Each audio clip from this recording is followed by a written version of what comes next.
ঘৃতকুমারী শব্দটা শুনে অনেকে ভুরু কোঁচকালেও অ্যালোভেরা নামে আমরা সবাই চিনি।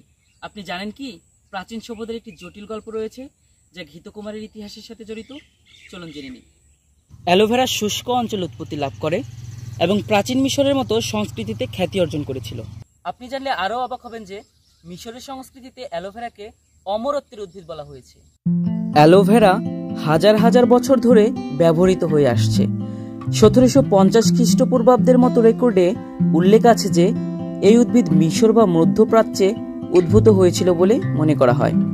এই অঞ্চলের গুহার গায়ে অ্যালোভেরা অঙ্কন পাওয়া গিয়েছিল এবং মিশরীয় এমব্রোলিং পদ্ধতিতে সুপরিচিতভাবে এর ব্যবহার হয়েছিল। এমব্রোলিং হল একটি মৃতদেহের কৃত্রিম চিকিৎসা যা এর পচন রোধ বা বিলম্বিত করা। মৃতদেহ সংরক্ষণের প্রাচীনতম পদ্ধতি হল এমব্রোলিং পদ্ধতি। কথিত আছে ত্বক নরম রাখার জন্য ক্লিওপেট্রার অন্যতম রূপের রহস্য ছিল অ্যালোভেরা।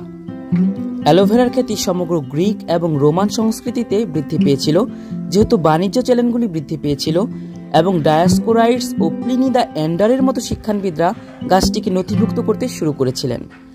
আরও অবাক করার বিষয় হল কথিত আছে আলেকজান্ডার দ্য গ্রেট মাদাগাস্কারকে অধিগ্রহণ করেছিলেন শুধুমাত্র এই অঞ্চলে জন্মানো অ্যালোভেরার জন্য, যাতে তিনি তার সৈন্যদের ক্ষত চিকিৎসার জন্য সেখানে জন্মানো অ্যালোভেরার ব্যবহার করতে পারেন। উদ্ভিদটি এশিয়ান রীতিনীতির মাধ্যমে পথ তৈরি করেছিল, যেখানে এটি শেষ পর্যন্ত আয়ুর্বেদিক চিকিৎসার জন্য ব্যাপকভাবে প্রসার লাভ করে। মধ্যযুগীয় এবং রেনেসাঁ সময়কালে অ্যালোভেরা বিশ্বব্যাপী বাজারে পরিণত হয় এবং বিশ্বের সকল মানুষ এর নিরাময়ের গুণাবলীকে স্বাগত জানায়।